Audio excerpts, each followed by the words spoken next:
Hello, Internet.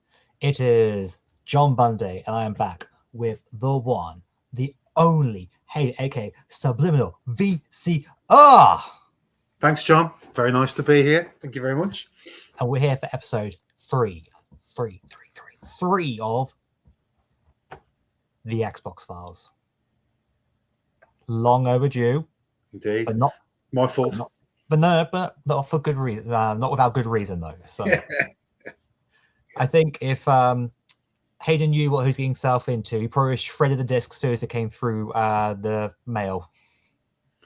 What was that, John? I should have shredded the disc as soon as it came through the mail. Yeah, if you knew if you knew what you were about to endure. But listen, and then that's a very interesting point, because if you told me what I was going to go through with this game, I would have still done it.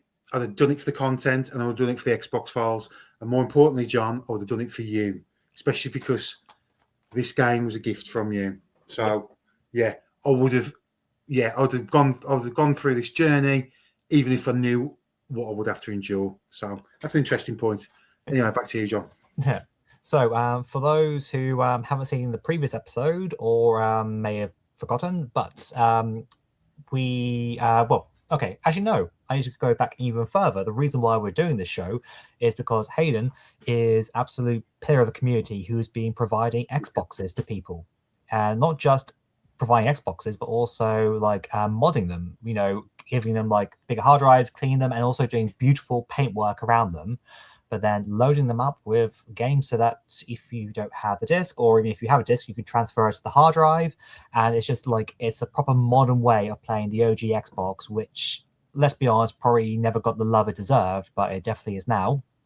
And even though it's not going to be a part of this game content, but you can even like take these things online now, because even though Microsoft have ended Xbox Live for the OG Xbox, there is now a free fan version, which you've had some videos up on your channel playing online with people. So, making me very jealous, by the way. But so that's but because you made one for me, I wanted to start this show. So to kind of like, say thank you and discuss different games, because I've never had an Xbox before. But also then each episode will have another person who you've provided one of these Xboxes for, which we had Steve, aka Retro Red Steve, on the previous episode. But because I gifted you a game, that's why there's no guest on this specific episode, that being Whiplash, because this is a game that I bought before I even had an Xbox, because I watched a documentary by the company NoClip. If you haven't heard of them before, they do lots of video game documentaries. They're really good, worth checking out. The latest one as of recording is Disco Elysium, multi-part series, absolutely fantastic. Anyway, they did one on Crystal Dynamics, the people who made this game, and then they showed off and the episode wasn't about this game specifically, but what they said about it really intrigued me, because I grew up having played games like, say, Banjo-Kazooie and other like collectathons, and it kind of gave that kind of feel or that vibe, and I was like, I haven't played a game like that in a while. I want to get on this. So I ordered it, and then turns out it's not part of the 360's backwards compatibility program. So, because that's how I played some of the other Xbox games like Jet Set Radio Future, was by that, but this game will work. I was like, am I ever going to get around to playing this? But then my knight in shining armor, Hadyn, hooked me up. But it's not a game that you've ever owned yourself, so it's not one that you could put on the hard drive. So I loaded it onto mine, made sure it actually worked, and then I shipped it off to you. And yeah, amazing generosity, John. And you don't have to thank me for the Xbox. It was my thank you to you for all your support you've shown to the channel. So it's just one of those, isn't it, really? But as you mentioned before with online gaming, with the OG Xbox, with Insignia now, it's replicating Xbox Live, which was shut down many years ago. But the majority of the OG Xbox online games, Halo 2, the big ones, Phantasy Star Online, Project Gotham 2, anything online. Outrun 2? What's that? Sorry. Outrun 2. Outrun 2, of course, as well, and coast to coast.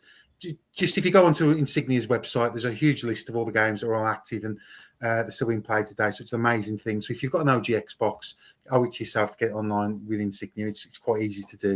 If you just go to their website and it'll run you through it. But yeah, John, thank you so much for the gift. This does take pride of place in my collection for all the memories and on the episode where we talked about it, I love the concept of it initially, animal rights, liberating animals, bringing down corrupt, horrible corporations who are just interested in money. I love the kind of cartoon kind of characters. It looked like it was going to be an extremely fun platformer, and it was made, I think as you just mentioned, by Crystal Dynamics, who, correct me if I'm wrong, were responsible for some of the later Tomb Raider games. Correct. And again, a positive from this game is you can see why they got the Tomb Raider contract based on the majority of the presentation of the 3D world they've created in this game. So, yeah, that's my kind of take on it. It took me 3 months, I think, John. This is why this episode's late. So I think February was when we did our episode with Steve, I think. Yeah, 2 to 3 months. Yeah. To clear this game with an error here. And guys, to be honest, it felt like years in a bad way in many times. But I think we'll try and be as balanced as we can about this. And as I said, there's a lot of I had a lot of positives, a lot of high hopes going into this. Good presentation, game I'd never heard of before.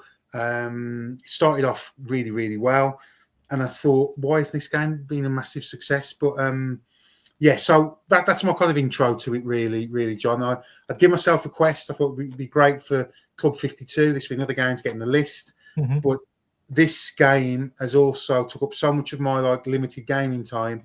It stopped me from completing other games and basically enjoying a lot of the games as well, because this game has become the focal point of my life, like work. Yeah. Do you know what I mean? In many ways. And part of it was to do this for John, to do it for the Xbox files. And also as well, I don't quit easy. And I didn't want this game to break me. And my gosh, this game's made me feel emotions I could never think I'd feel in a video game. But on that note, I'll go back over to you now, John. What are you thinking? Well, I think before getting more into it, as you've got the box, would you mind just reading out what's on the back of it, like the blurb they have? Yeah, of course, yeah. Busted up, chained together and doomed for destruction, you must make your escape from the evil animal testing laboratory. As Spanx, the only weapon and tool you have is the indestructible Redmond. Make your getaway, free other animals, and sabotage the twisted corporation. Sounds good. Yep.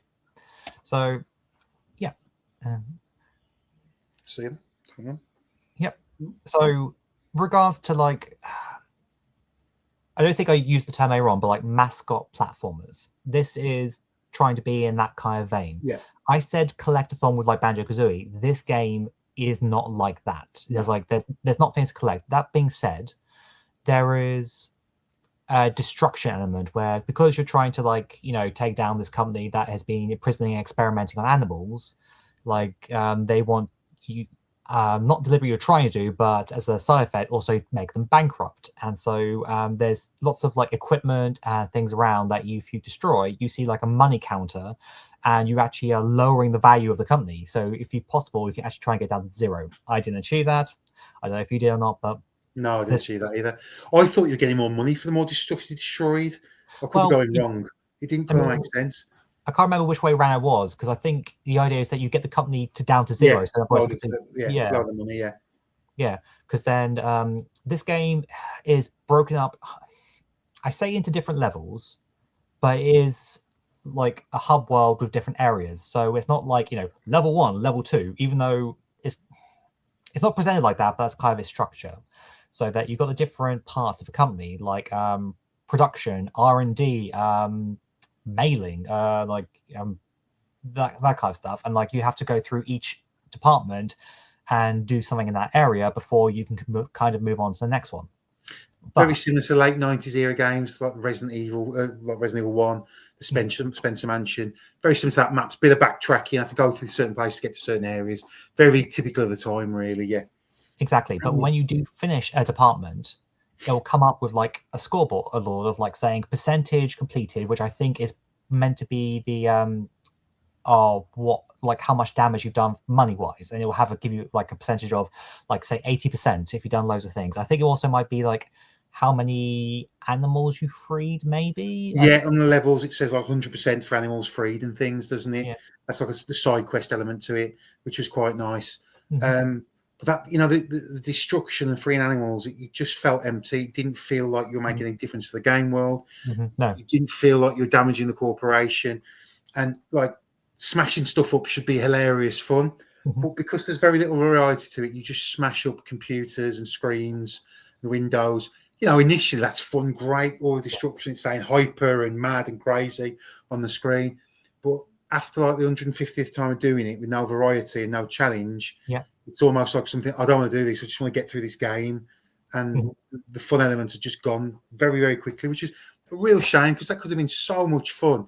And if you could destroy more of the environment as well, would Yeah. have been really good. But again, like the rest of the game, so much promise, so much potential, just fizzled out, didn't it?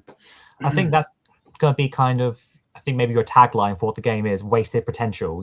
So but the game has a level up mechanic. So as you is it when you destroy things or when you beat things or you find orbs around? But there's a bar that you fill up, and then you'll get like a level up, and then you can get like extra health. But then you apply it. No, there's two types of level up. There's where your characters just level up, but then you also get extra. Sorry, because I beat this game like Long time ago. And yeah. how you did it, it seemed like you did it like in a day, in a weekend. No. I thought, great, I'll breeze through this. And it just went on and on and on. So again, big up to you, Mr. Bundy. You are a hardcore gamer, and you can get through things mere mortal men like me can't Well, very no, quickly. it helps when you have a missus who has different like work schedules. So she'll do like late shifts or night shifts and things. So it's like kids are in bed, she's gone off to work, so it's just like so just work through it. So pretty much, Well, but yeah, that's what I was doing, working through it with dribs here and there. yeah, But I just didn't have the stamina to get through it like you did, mate. Honestly, yeah. If I was enjoying it, I could have yeah. done like maybe a 5-hour session, 6-hour session smashed through it. But no enjoyment. Yeah, No, because this game, even though when I say I beat it quick, as in like a short amount of like time, but it still took a lot of hours. It's just, but the game overstayed its welcome. Like it definitely overstayed yeah. its welcome. Some levels were just too long with too little variety, and it's so easy to get lost. And even It though made no sense. Yeah, even though there is a 3D map, at times the 3D map can make no sense. very hard to So manipulate and move it around, see where you are on the map, where you're supposed to be going. It's yes, a blurry mess. And I think we spoke at the time that it's either bad design or Mhm. the designers and producers made this to make sure you bought one of those game guides at the time. And I think you found one, didn't you, on eBay or something? Yeah, So, pre-internet days, especially because this game's aimed at kids, there's no way you're completing this game without a guide. No way, because it doesn't Mhm. make sense a lot of the time. Having to hook up to some like obtuse rails yeah. going off somewhere. How are you supposed to find that through trial and error? I don't know. Yeah. Yeah, because that was like the posting department, I think, was like, bad for that as well. But then what made it even worse is that you get to like near the end of the game and you get your final ability unlocked.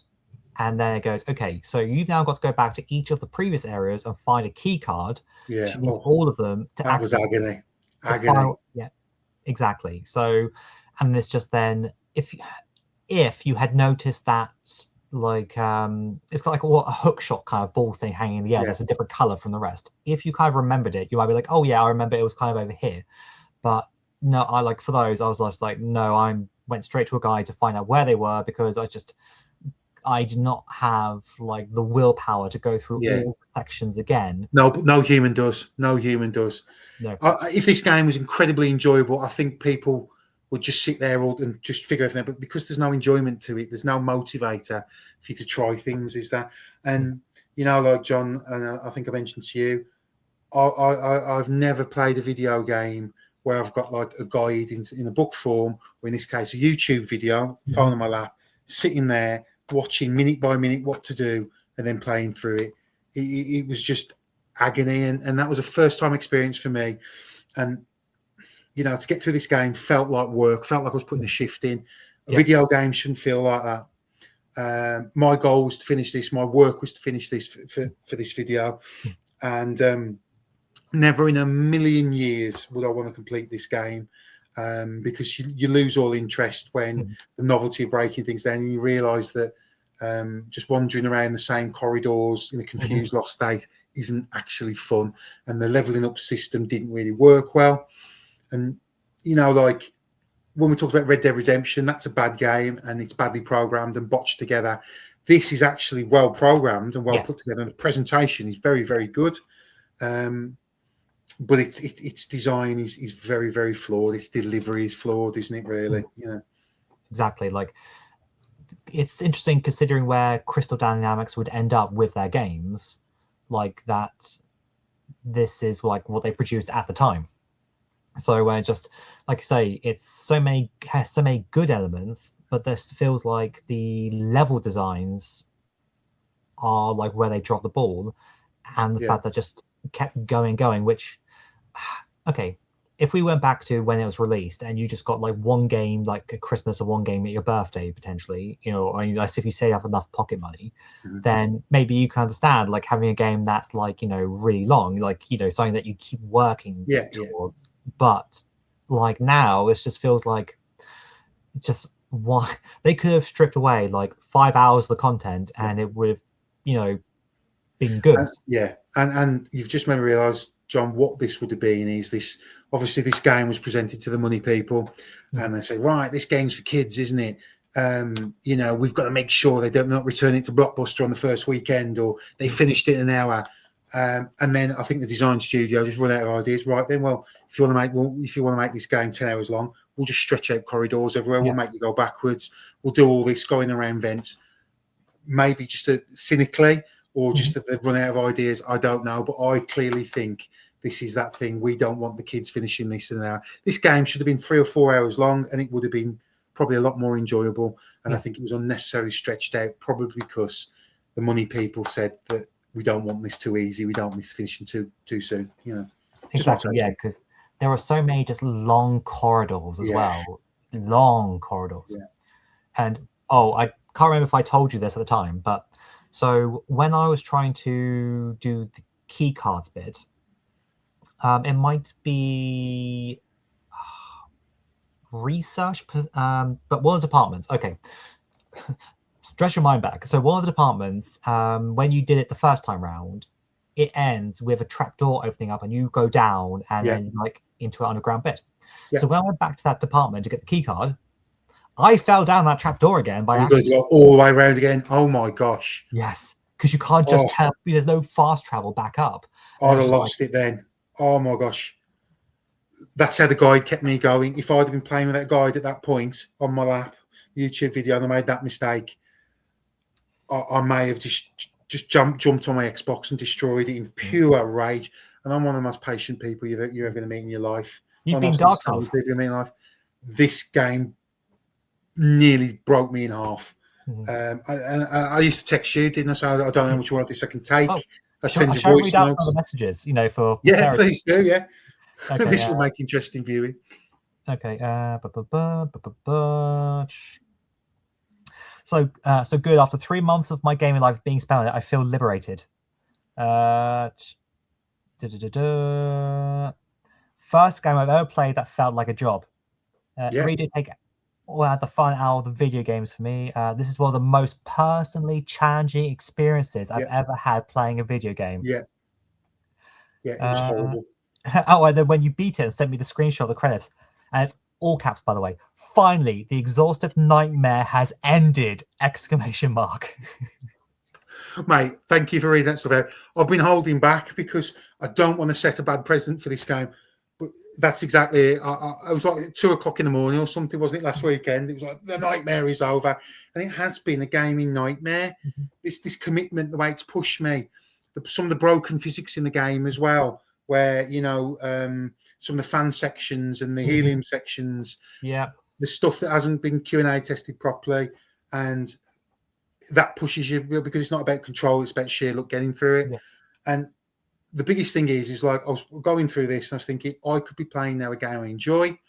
I could be completing the game I enjoy, but no, I'm stuck here in this hellish world, not enjoying anything and just wandering around corridors trying to get through it. Like, you know.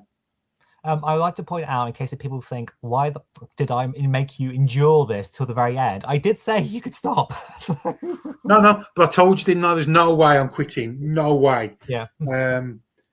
And do you know what? As challenging and horrible it's been for me, John, it's a first. It's a life experience, and I've proved, you know, almost in many ways, this game is like climbing a mountain. Do you know what I mean? Yeah. Or, you know, like doing a workout that you know, lifting so you can lift a certain weight or something.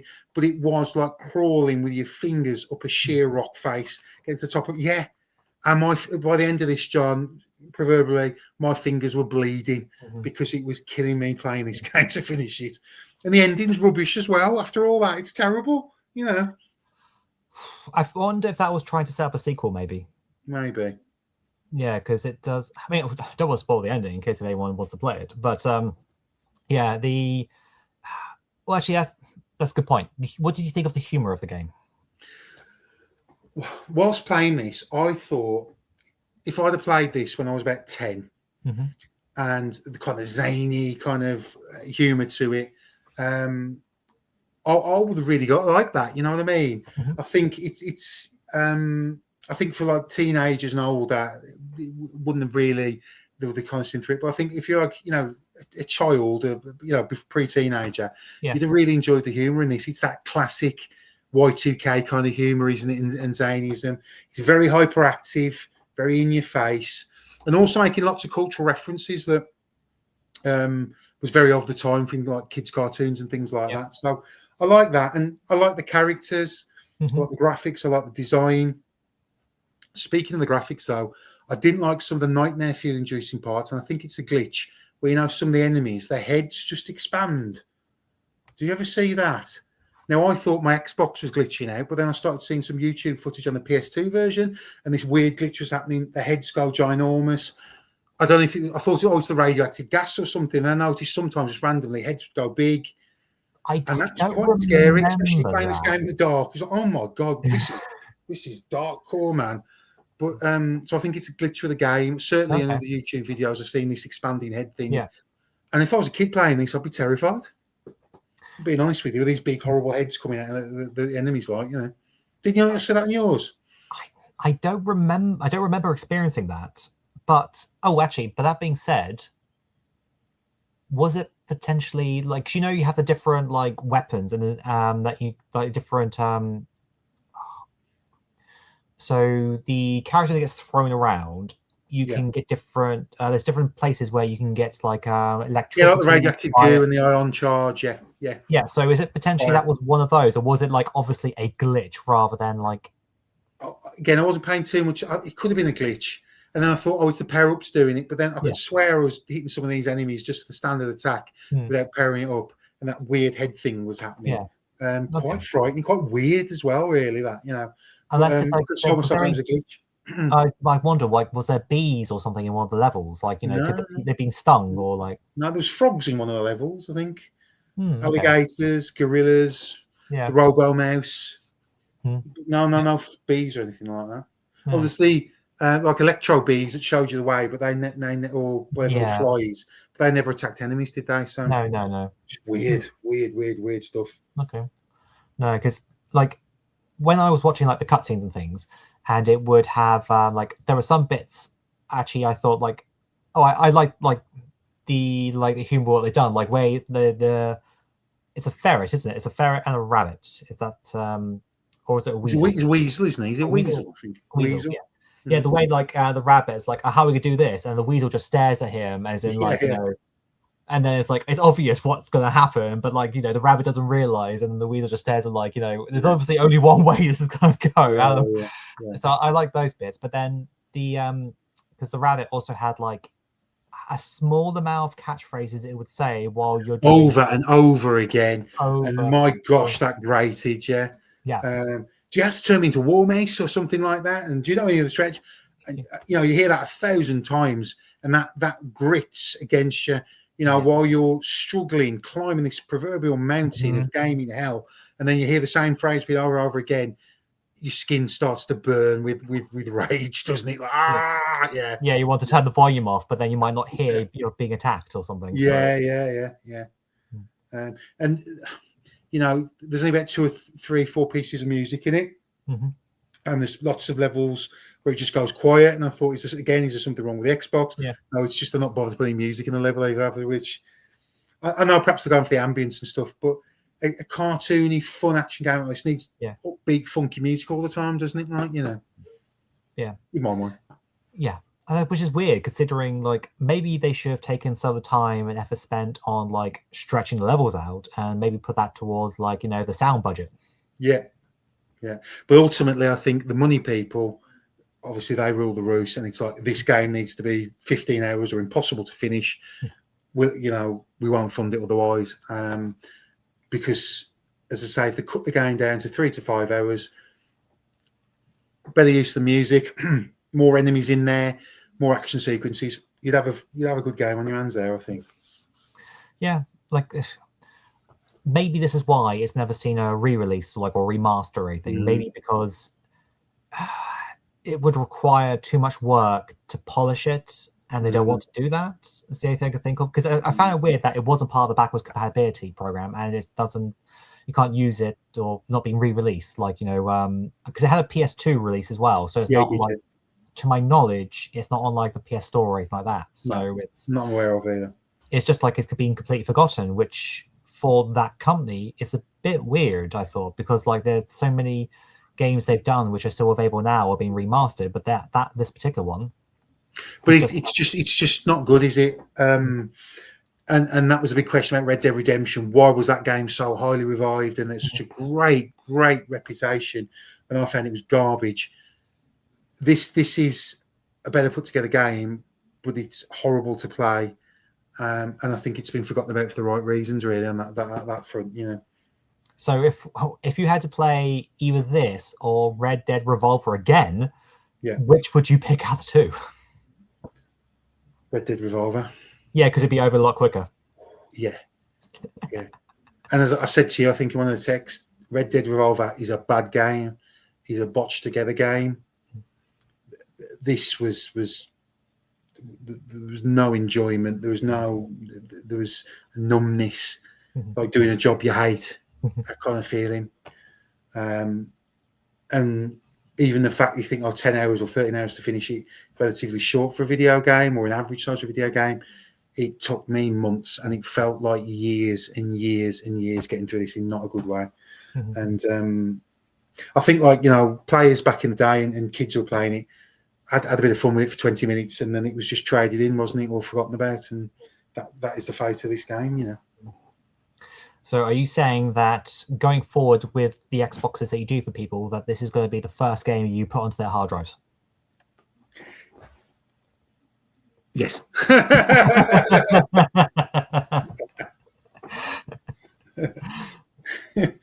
Yeah. Because, it's part of the reason doing the Xbox files. It's important that people experience these games that we're talking about. And I think we've said in the videos, I personally welcome all kinds of feedback that comes in, whether you agree, disagree, but play these games and see what you think. And, if you want to really push yourself and punish yourself and go through a torturous experience for a video game, and will test your commitment, your effort, your resilience, this is the game. And it will give you a whole new concept on what a video game is and what you should feel from it. Because I've certainly felt things from a game that I've felt in no other video game, and it's not good. Do you know what I mean? But it had to be done for the sake of the Xbox files. Not even Dark Souls. Like, I've never played it, but I've heard Dark Souls is completely different kettle of fish. It's firm but fair. It's brilliantly designed. When you die in a Souls game, you're punished for risking too much or rushing things, not working things out. It's firm but fair. You don't feel like you've been cheated or stitched up or, oh God, that's so unfair or anything like that. You're the one who messed up. You deserve to die and start again. Prepare to die. Yeah, this is a completely different level of frustration. No, fair enough. Okay. Unwarranted frustration. So yeah, John, that's a little bit of extracurricular for you as well. Compare this to a Souls game at some point in your gaming career. I personally be very interested on structured resilience in the form of a Souls game, and how that, you know, the Git good thing with that, and the Dark Souls and Demon Souls designer is I can't remember his name there. Yeah, the guy from Software. Yeah, the From Software. Yeah, In forgive me for not mentioning his name. I should know his name. My mind's gone blank. But he said something about the Souls game is that they mimic life. Life's about getting set back. You'll take hits and you'll have to start again from the start. And that's why it appeals to people in the Souls games, because it's like life, isn't it? You don't just sail through life. Life's not an easy ride. You're gonna get punished. You're gonna get defeated. You just got to keep getting up and keep going, like, you know. And also with the Souls games, well, you've got the online aspect, because if it's too overwhelming for you, particularly the boss fights, there's always a brilliant community of online players to help you out and get through things, which I thought was another amazing touch, really. Perhaps could have done that in Whiplash as well, couldn't they? Could summon people, speed the process up, you know. Because Mizaki, isn't it? I think Mizaki's the From guy. Mizaki. Well, people are laughing at me now because so much of Souls games, I can't even remember the lead. We've probably got like 10 comments, you know, now saying like, you know, it's you know. Hadyn, you fool, you charlatan. Because have you played Demon Souls and Dark Souls? What's that? Sorry. Have you played Demon Souls and Dark Souls? I played Demon Souls first. You know, 10, something like that on the PS3. Absolutely loved it. Nobody knew what it was over here. And then Dark Souls dropped through Namco, and it was on the Xbox as well. And then just the world discovered the brilliance of the Souls games, and it just steamrolled from there, didn't it? With Dark Souls 2, Bloodborne, Dark Souls 3, Sekiro, and then Elden Ring. And it's been an awesome journey of the Souls games, mate. Incredible. So, I mean, because which game would you, out of Demon Souls and Dark Souls, which one would you say is the best one to start with? That's a tricky one. If you want to experience the whole thing from the start, I would say Demon Souls, and ideally the OG PS3 version. However, if you want to get a taste of what a Souls game is and game design brilliance, is Dark Souls 1, particularly the remastered version, which is a bit more user-friendly. I've always looked at Dark Souls 1 like a classic arcade game, and you might think that's crazy, but it's the way the game can just be looped around endlessly and keep going through it and leveling up. And it's just an incredible design. We are getting really sidetracked here from Whiplash, talking about some amazing games. I do apologise. Well, I think we might have exhausted Whiplash pretty much now. But yeah, because it's been on back my mind that I feel like I should play Dark Souls at some point. Please do. And like having played, because when I first heard about Dark Souls and like all the online discourse about get good and all that, I was like, oh, I'm never going to play that. I'll just rage quit. And then you won't. Especially because you can get through Whiplash. You won't rage quit. You'll appreciate the challenge. No way. Because then for Club 52, Ollie 8-Bit Boy UK then put up, what's the name of the game? It's a 2D like style, like top down. I'm gonna open up Steam and see what it was, because but either way, it's like, you know, that kind of Souls-like kind of gameplay. I mean, but 2D. I know the guy. He's a big fan of that, isn't he? Oh gosh, I think I know what you're talking about. Got a Metroidvania style game. Oh, that's not top down, though, is it? Yeah. It's not Blasphemous. That's later on. Like, no, it's just before that. Because that's another game that I've beaten and made me think, oh, maybe I could do this. But it's I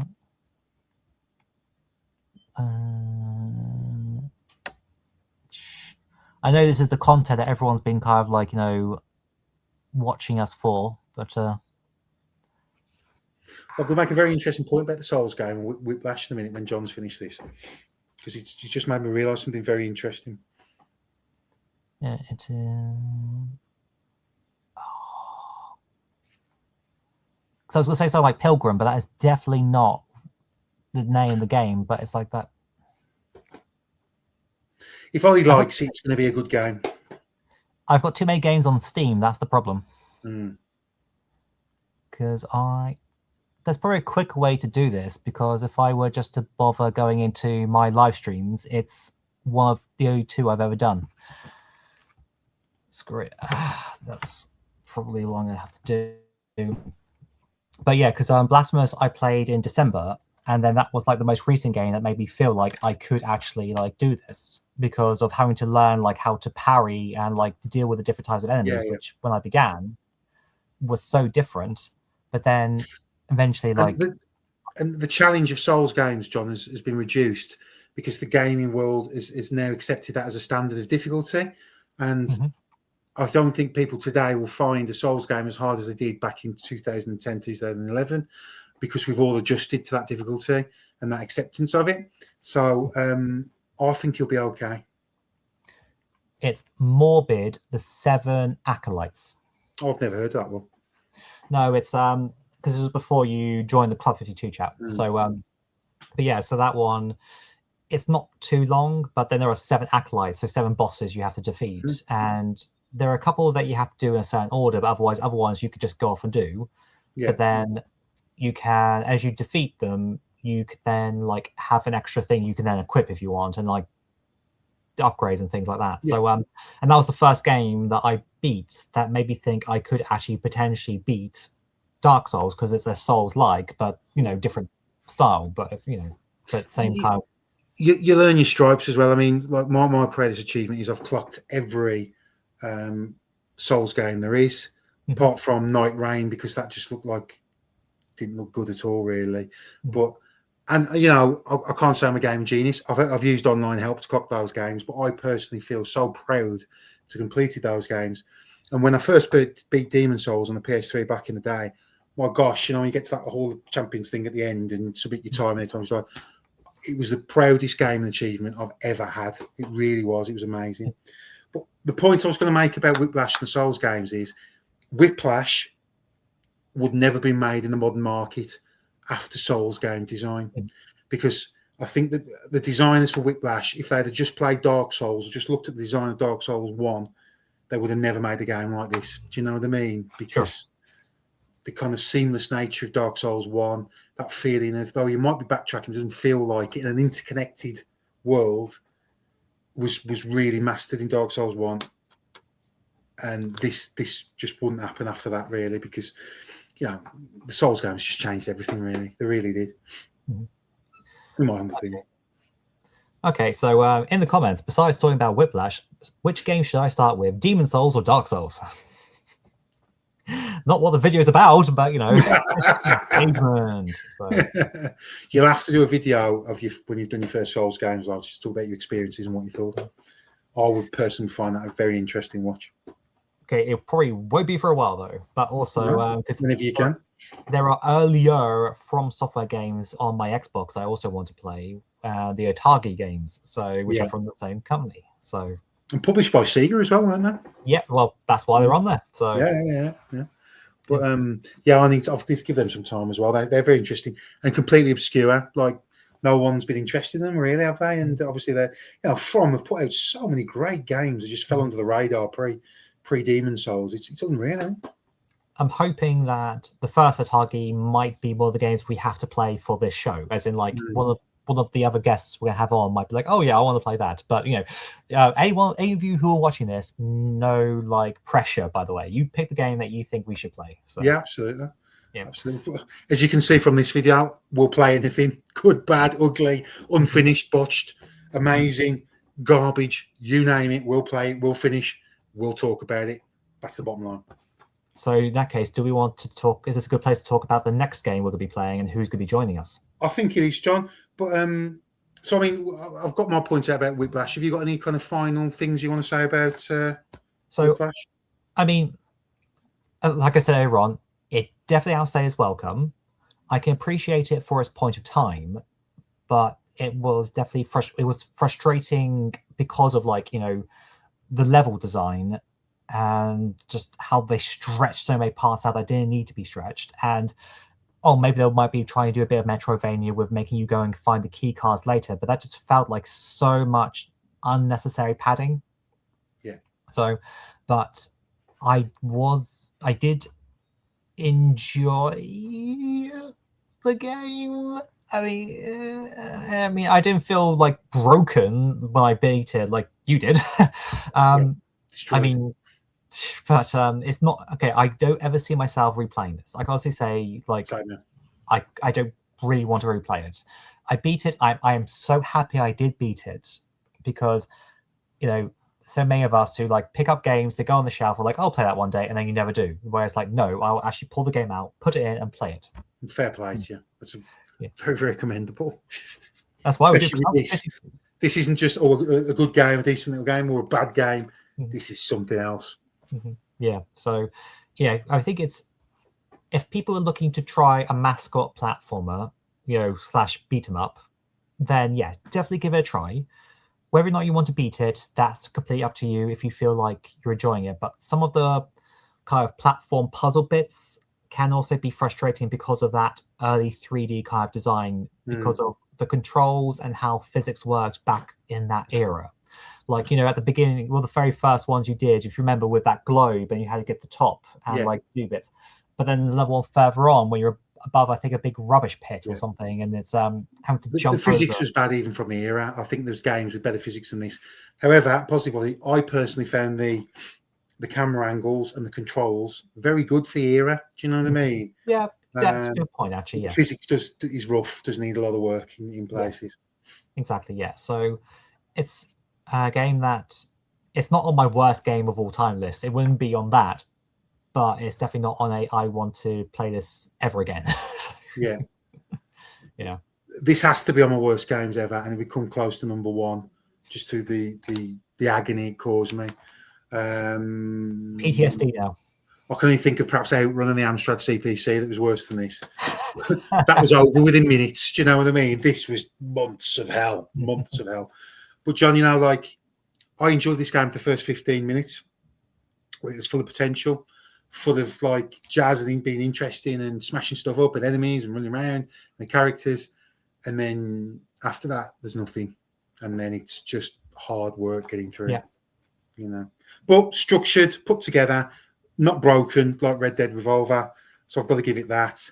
But like you, I will never, ever, ever, ever play this game again. Ever. And in which case, then, what are we playing next, Hadyn? Well, I do believe we're going to play the Street Fighter collection. Is that correct, John? Is that going to be our next game, or have I got that wrong? So, is it called Street Fighter Collection, or is it called Street Fighter 2 Collection? I think it's the Street Fighter Anniversary Collection on the Xbox. And it's got Street Fighter 2 Hyper, which was released in the arcades at the same point, about 04, 03, and Street Fighter 3 as well. Okay. Yeah, both arcade perfect ports. And it's also got the manga animated version of the Street Fighter 2 movie, which is good fun. It's a great package. Great package. And who online play as well. Who picked that and will be joining us? What's that? Sorry. Who picked that and is going to be joining us? Well, you can have a guess, but I think you all know. It's the infamous, the legendary, one of the nicest people I've met, and a brilliant gamer. It's the EOG. Elite Older Gamer. Baby. Yeah, but this will also be great because this will be the first online game we'll be doing as well. If we can get it to work, yeah. Yeah, because it's part of Insignia as well that we were talking about earlier on. Yeah. So the intention is that for us to go head-to-head, and hopefully that will also, he will absolutely destroy us, but EOG, you know, will also... Zero competition. But well, no, because I did actually say this in like when I was messaging him. If I just quickly pull that up, and I'll tell you what he said to me if it loads.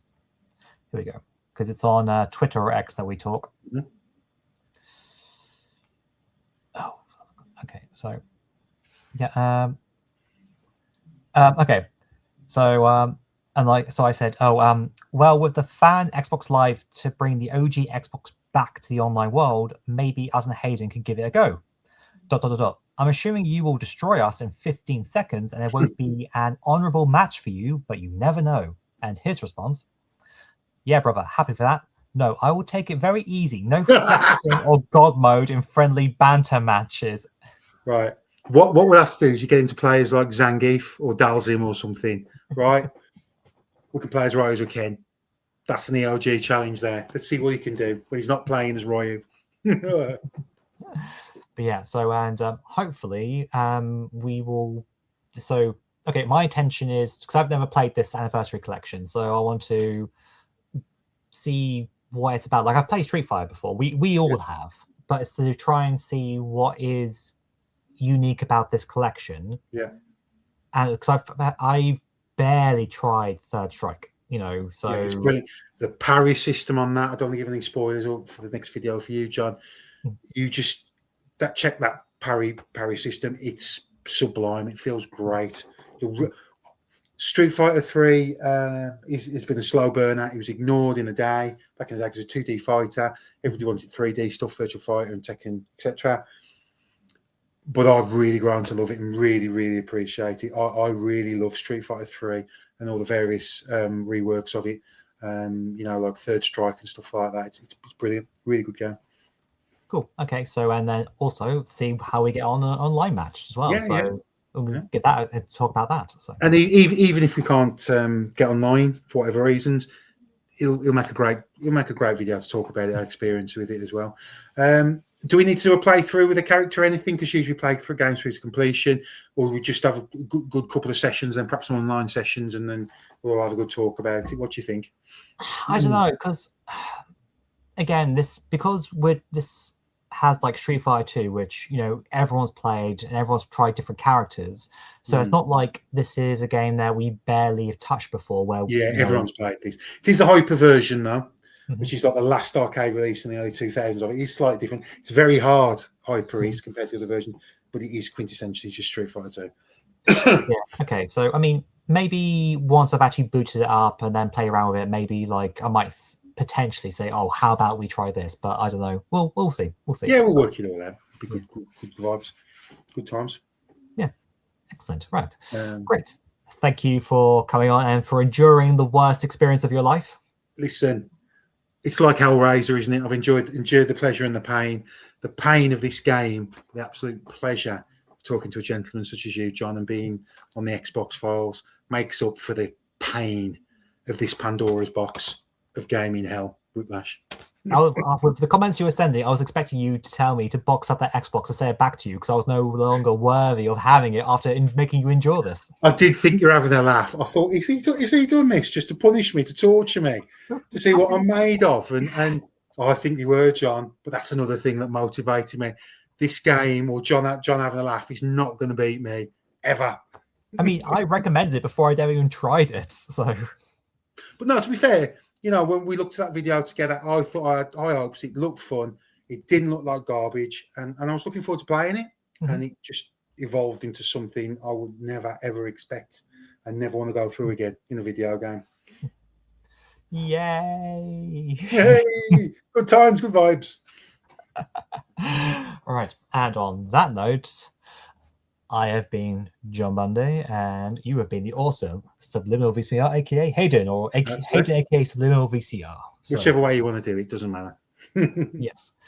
And we will catch you all next time. You will. Thanks for watching, guys. Much appreciated. Cheerio. Bye.